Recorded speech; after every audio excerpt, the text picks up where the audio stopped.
नमस्कार दोस्तों, आज हम नारीवादों के प्रकार में प्रमुख रूप से अध्ययन करेंगे उदार नारीवाद का। उदार नारीवाद मतलब जेंडर निर्मित असमानता को समानता में परिवर्तित करने वाली विचारधारा के समर्थन करने वाले इसके अंतर्गत आते हैं। यानी नारीवाद ने जेंडर पहचान के निर्माण में अनेक विचार दिए तथा स्त्रियों के आधुनिकीकरण तथा उत्पीड़न की व्यवस्थित सैद्धांतिक व्याख्या करने का प्रयास किया और कुछ नई बातें सामने आई हैं जो नारीवाद को परिभाषित करती हैं, नारीवाद को बताती हैं। तो उदार नारीवाद जो विचारधारा है उसका प्रारंभ जो है, मैंने आपको कल समझाया था कि नारीवाद की प्रथम लहर से जुड़ा हुआ है। नारीवाद की जो प्रथम लहर है वह उदार नारीवाद के रूप में दिखाई देती है।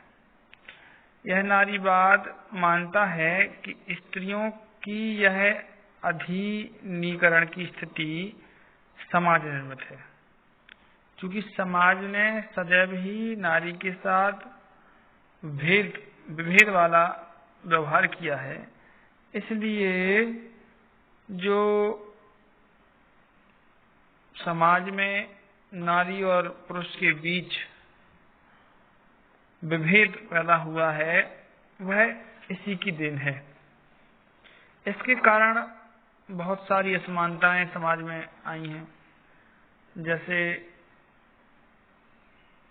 असमान व्यवहार, अलग अलग कार्यों का निर्धारण, महिलाओं को समान कार्य के लिए भी असमान वेतन या असमान मजदूरी, ऐसी कई जो है असमानताएं हमारे समाज में दिखाई देती हैं, जो नारी के स्थिति को कमतर करती है। इस कमतर स्थिति को व्यवस्थित बनाने के लिए, सुदृढ़ बनाने के लिए जो सबसे पहली विचारधारा प्रकाश में आई उसे उदार नारीवाद कहा जाता है। उदार नारीवाद कहा जाता है, जो जेंडर आधारित असमानता को समानता के पक्ष में करने के लिए प्रेरित करती है, बताती है। उदार नारीवाद की मुख्य अवधारणा या बुनियादी अवधारणा, इसके बारे में हम अध्ययन करेंगे। तो उदार नारीवाद की जो बुनियादी अवधारणा है वह मुख्य रूप से मैरी वोल्स्टनक्राफ्ट के प्रयासों से जुड़ी हुई है। यानी जो ये विद्वान हुए हैं, विद्वान हुई हैं मैरी वोल्स्टनक्राफ्ट। इन्होंने जो है अपनी पुस्तक reduction of the rights of women में महिला की असमान स्थिति पर अपने विचार व्यक्त किए एवं उन असमानताओं के विरुद्ध जोरदार पैरवी की। उन्होंने विविध प्रकार की असमानताओं का वर्णन किया है, बताया है कि किस तरह की असमानताएं जो है स्त्रियों को पुरुषों की अपेक्षा समाज में कमतर बनाती हैं। उन्होंने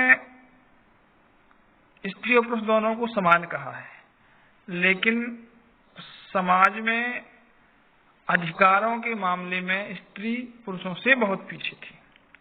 तो उन्होंने जो है कुछ विचार अपने व्यक्त किए हैं उन बुनियादी अवधारणाओं को लेकर। तो अपनी पुस्तक reduction of the rights women में जिन अधिकारों पर जो है उन्होंने चर्चा की है, जिन अधिकारों की पैरवी की है, उनका अध्ययन हम कुछ पॉइंट या मान लीजिए कुछ बिंदुओं के अंतर्गत करेंगे। तो इसको हमने जो मैंने डिवाइड किया है बुनियादी अवधारणाओं की मुख्य बातों के रूप में। तो जो बुनियादी अवधारणा की मुख्य बातें हैं उनका अध्ययन करेंगे। जो पहली मुख्य बात है वो है कि बुनियादी अवधारणा का समर्थन करने वाली क्रस्ट ने बताया कि स्त्री एवं पुरुष को समान अधिकार एवं समान सुविधाएं प्राप्त होनी चाहिए। यानी हम ये कह सकते हैं कि उसने जो है स्त्री और पुरुष के समान अधिकार और समान सुविधाओं की वकालत की। दूसरी जो मुख्य बात इनके आंदोलन की है वो है समाज के प्रतिसत्तात्मक ढांचे को चुनौती।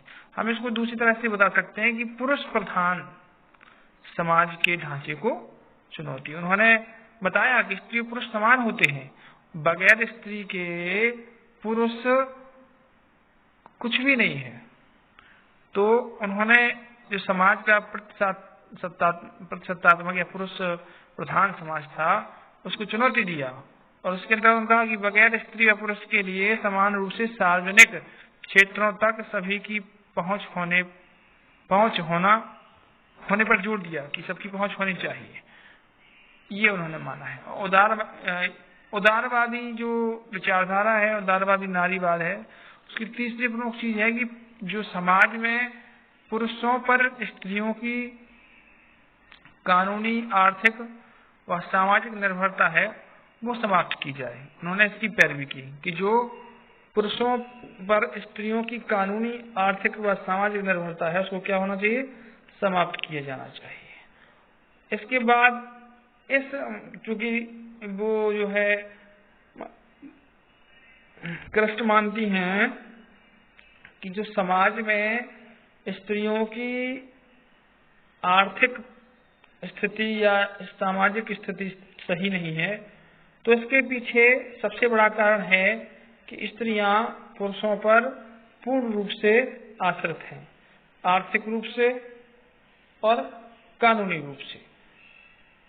तो उन्होंने मुख्य रूप से स्त्रियों के सामाजिकरण को बढ़ाने के लिए या स्त्रियों के समाजीकरण व शिक्षा को चिन्हित किया। मतलब तात्पर्य यह है कि क्रस्ट ने माना कि यदि स्त्रियों की समाज में स्थिति अच्छी करनी है तो सबसे पहले उन्हें शिक्षित बनाना होगा। यानी जब स्त्रियां अगर शिक्षित होती हैं तो वे निश्चित रूप से शिक्षित होकर अपने अधिकारों के लिए लड़ेंगी या ये अपने अधिकारों को अर्जित करने के लिए सामने आएंगी।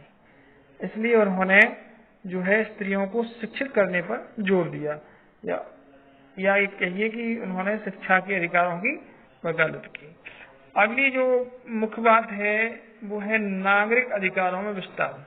यानी क्रस्ट मानती हैं कि स्त्रियों के नागरिक अधिकारों को बढ़ाना चाहिए। अर्थात उन्होंने ये माना कि जैसे पुरुषों को समय पे वोट देने का अधिकार था, स्त्रियों को नहीं था, तो स्त्रियों को जो है वोट देने का अधिकार मिलना चाहिए। उनको सामाजिक, आर्थिक, राजनीतिक रूप से संरक्षण प्राप्त होना चाहिए। मतलब इस तरह के अधिकार या कानूनी अधिकार जो है मिलने चाहिए। जैसे समान सैलरी, ये कहें कि समान वेतन, एक ही काम के लिए पुरुषों को अलग वेतन था, स्त्रियों को अलग वेतन था, तो दोनों को समान वेतन दिया जाना चाहिए। इस तरह के अधिकारों की उन्होंने वकालत की, बताया। इस तरह के अधिकार जो है उन्होंने वकालत की। उन्होंने उदार नारीवाद के अंतर्गत उन्होंने बताया कि स्त्रियों को समाज में अच्छी स्थिति प्राप्त होनी चाहिए।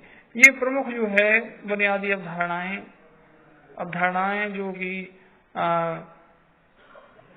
मैरी वेस्टनक्रॉफ्ट ने अपनी पुस्तक direction of the rights of women में दिया है, उसकी मुख्य बातें हैं। अब हम बात करते हैं परिणाम की। उदार नारीवाद का क्या परिणाम हुआ, उदार नारीवादी विचारधारा का परिणाम क्या हुआ। तो सबसे पहला परिणाम जो है वो हुआ कि स्त्रियों की भागीदारी में वृद्धि हुई। यानी सामाजिक, आर्थिक रूप से स्त्रियों की भागीदारी सुनिश्चित हो गई। अर्थात ये हम ये कह सकते हैं कि स्त्रियों ने समाज में होने वाले विविध कार्यों में बढ़ चढ़कर हिस्सा लेना शुरू कर दिया। दूसरी जो उदार नारीवाद का परिणाम हुआ वो था मजदूरी व काम की स्थिति में सुधार। यानी हम ये कह सकते हैं कि जो मजदूरी की स्थिति थी और जो काम की स्थितियां थी, जहाँ स्त्रियों पर अत्याचार किया जाता था या मान लीजिए स्त्रियों को कमतर आंका जाता था, उन स्थितियों में सुधार हुआ। तीसरी जो बात वो हुई समान वेतन कानून पास। यानी हमें जब जो है कृष्ण ने अपनी बात उठाई, अपनी बात रखी, तो इसका परिणाम ये हुआ कि नारियों को समान वेतन देने वाला कानून उस समय अमेरिका में पास किया गया। इसके बाद तीसरी जो मुख्य बात आई, चौथी जो मुख्य बात आई वो आई लिंग विभेदीकरण कानून पास। यानी जो लिंग के आधार पर समाज बटा हुआ था या लिंग के आधार पर जो असमानता व्याप्त थी, उस असमानता का समाप्तिकरण हुआ। यानी उसके खिलाफ कानून बना कि किसी को भी लिंग के आधार पर छोटा बड़ा न आंका जाए, किसी की कार्य क्षमता लिंग के आधार पर निर्धारित न की जाए, ऐसा कानून पास हुआ, जिसे हम लिंग विभेदीकरण कानून मानते हैं। ये अमेरिका में हुआ। इसके बाद शादीशुदा स्त्रियों की मजदूरी सुनिश्चित हुई। यानी जो स्त्रियां जिनका विवाह हो जाता था उनकी स्थिति, उनको जो मजदूरी दी जाती थी वो भी निश्चित कर दी गई कि इन्हें कितनी मजदूरी दी जाए। इसके बाद बच्चों की देखभाल में माता पिता की सहभागिता में वृद्धि। यानी अभी तक ये जैसे आप लोगों ने पढ़ा, ये पहले भी पढ़ा है, समझा है कि बच्चों की देखभाल का मुख्य कार्य महिला का होता था या माता का होता था। लेकिन जब स्त्रियों के अधिकारों की वकालत की गई, स्त्रियों को समान अधिकार आर्थिक रूप से, राजनीतिक रूप से, सामाजिक रूप से देने की वकालत की गई, तो बच्चों की देखभाल में स्त्री के साथ साथ पुरुष का भी योगदान शुरू हो गया, उनकी भी सहभागिता बढ़ी।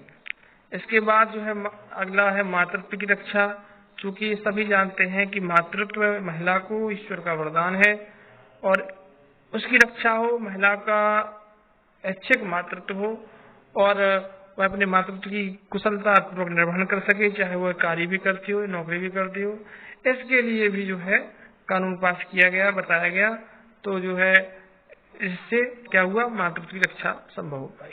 इसके बाद जो है रोजगार की समानता अर्थात स्त्रियों और पुरुषों को समान रोजगार दिया गया।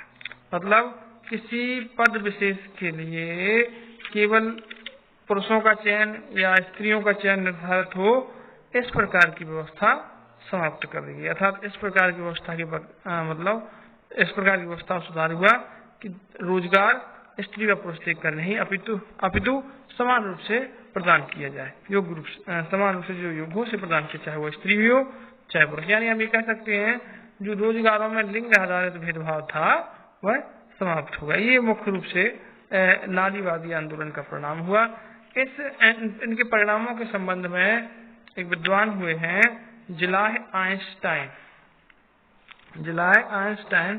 उन्होंने लिखा है कि वो कहते हैं कि उदारवादी नारीवादी प्रतिसत्ता की अवधारणा के सहारे अपनी कमियों व अंतर विरोधों को पहचान नहीं सका तथा इसलिए सुधारवादी बना रहा, क्योंकि उदारवाद लैंगिक उत्पीड़न, श्रम के लैंगिक विभाजन तथा आर्थिक वर्गीय ढांचे में आपसी रिश्ते नहीं तलाश सका। यानी जो जिलाह आइंस्टाइन साहब हैं, उनका तात्पर्य ये है कि इस जो उदार नारीवादी विचारधारा है या उदार नारीवाद है, वो अपने लक्ष्य में पूर्ण रूप से सफल नहीं हो सका। इस तरह से उन्होंने इसका मूल्यांकन किया है। ठीक है, धन्यवाद। जय हिंद, जय भारत।